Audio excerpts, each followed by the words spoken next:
গরিবের জন্য তো আর কুরবানি না, কথা কয় না। ওয়াজিব কার জন্য?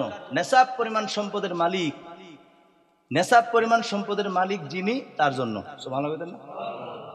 কুরবানির ক্ষেত্রে নেসাব পরিমাণ সম্পদের মালিক আপনি সারা বছর হইতে হইব না, জাস্ট কুরবানির দিনগুলোতে যদি আপনি নেসাব পরিমাণ সম্পদের মালিক হন, তাহলে আপনার জন্য কুরবানি করা ওয়াজিব। যেরকম সুবহানাল্লাহ।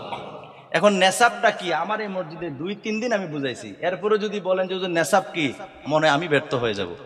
তারপরে ছোট্ট করে বলে দেই, 52.5 তোলা রূপা, 7.5 ভরি স্বর্ণ, সমপরিমাণ সম্পদ যদি কারো কাছে মজুদ থাকে, খাওয়া দাওয়া চলাফেরা বা যাবতীয় সব কাজ করার পর যদি এইরকম অর্থ আপনার কাছে মজুদ থাকে, তাহলে আপনার উপর কুরবানি করা ওয়াজিব।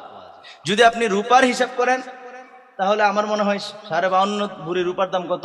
1 লাখ নাকি এরকম। আপনি হিসাব করে নিয়েন, আমি জাস্ট বলে দিচ্ছি আর কি। এই সমপরিমাণ সম্পত্তি যদি আপনার কাছে মজুদ থাকে, তাহলে আপনি কুরবানি দিবেন।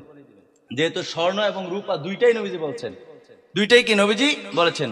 স্বর্ণের হিসাব করলে 7.5 ভরি স্বর্ণের দাম এখন 9-10 লাখ টাকার নিচে না, ঠিক কিনা বলেন? ওই হিসাব করলে কুরবানি অনেকের উপরে ওয়াজিব না, কিন্তু রূপার হিসাব করলে অনেকের উপরে কুরবানি ওয়াজিব, ঠিক কিনা বলেন? এখন আপনার অর্থটা, আপনার সামর্থ্য, আপনার কি আছে না আছে আপনিই ভালো বুঝেন, কথা কয় না, ঠিক কিনা?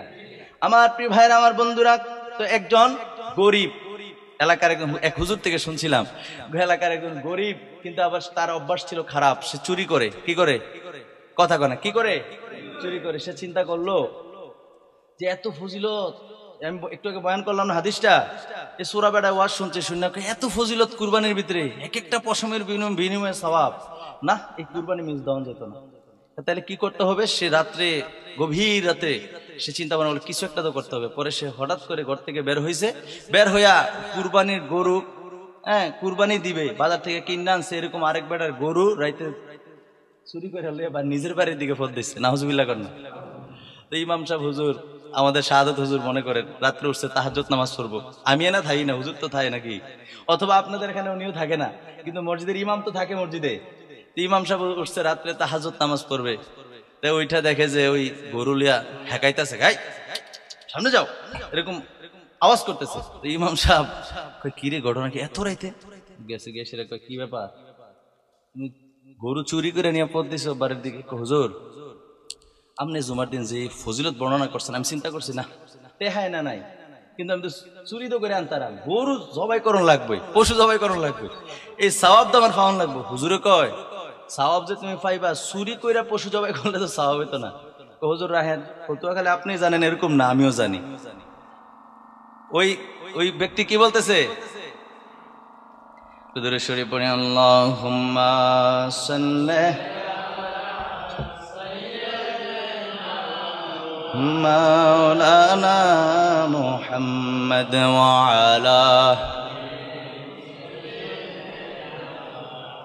মাওলানা। ওই ব্যক্তি বলতেছে, এটা লাইট দিয়ে দিও, হ্যাঁ এখানে। ওই ব্যক্তি এদিকে আমার দিকে খেয়াল করেন। ওই ব্যক্তি বলতেছে, হুজুর আমিও কিছু ফতুয়া জানি। হুজুর কয়, সর্বনাশ, সোরা বেড়াও ফতুয়া জানে, তো তুমি কি জানো বলো। হুজুর, আমি চিন্তা করছি গরু চুরি করার কারণে একটা গুনাহ হইব না, তা তো গুনাহ হবে, আর গরু চুরি করার কারণে গুনাহ, আর জবাই করার কারণে সওয়াব। এই গুনাহ সওয়াবে কাটাকাটি, আর মাঝখান থেকে গোশতটা আমার লাভ। নাউজুবিল্লাহ কর, জোরে কর নাউজুবিল্লাহ।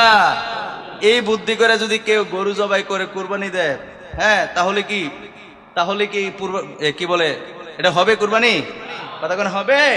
তাহলে আল্লাহ তো কোরআনে প্রথমে বলছেন, আল্লাহ বান্দার তাকওয়া দেখে, অন্তর দেখে। কি দেখে?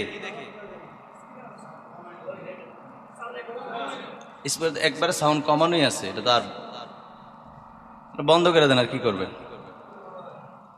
তারপর থাক শোনেন, কি বোঝা যায় কথা? বুঝেন? লাইট নেই না, অন্ধকার লাগে, যাই হোক বসে।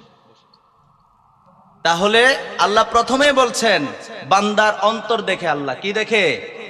গোশত আল্লাহ দেখে না, রক্ত আল্লাহ চায় না, আল্লাহ চায় বান্দার অন্তর। দিন তাকওয়া, ক্ষুধাভীতি, চিল্লায় বলেন সুবহানাল্লাহ। ক্ষুধাভীতিটা কেমন জানেন? আপনাকে আমি হেকায়া, আপনাকে আমি ধাক্কায়া, আপনাকে আমি ধমক দিয়ে আল্লাহর পথে ডাকবো না, আপনি নিজের থেকে আল্লাহর ভয়ে আল্লাহর কাজগুলি আপনি সম্পন্ন করবেন, ঠিক কিনা বলেন? রাষ্ট্রীয় গোয়েন্দা বাহিনী যেখানে অপারগ, রাষ্ট্রীয় গোয়েন্দা বাহিনী যেখানে অপারগ, পুলিশি পাহারা যেখানে অপারগ, আপনাকে আমাকে পাহারা দিয়ে রাখতে পারে না, তারপরও মানুষ অপরাধ করে, অন্যায় করে, অবিচার করে। স্যাটেলাইটের মতো তীক্ষ্ণ দৃষ্টি যেখানে অসহায়, সেখানে একমাত্র বান্দাকে পরিবর্তন করে দিতে পারে, সোজা পথে চালাইতে পারে একটি জিনিস, সেটার নাম হলো তাকওয়া। ঠিক কিনা বলে? বান্দার অন্তরে শুধু তাকওয়া থাকলেই হবে, সে কখনো খারাপ কাজে পা রাখবে। কথা কি বুঝে আসছে নাকি না?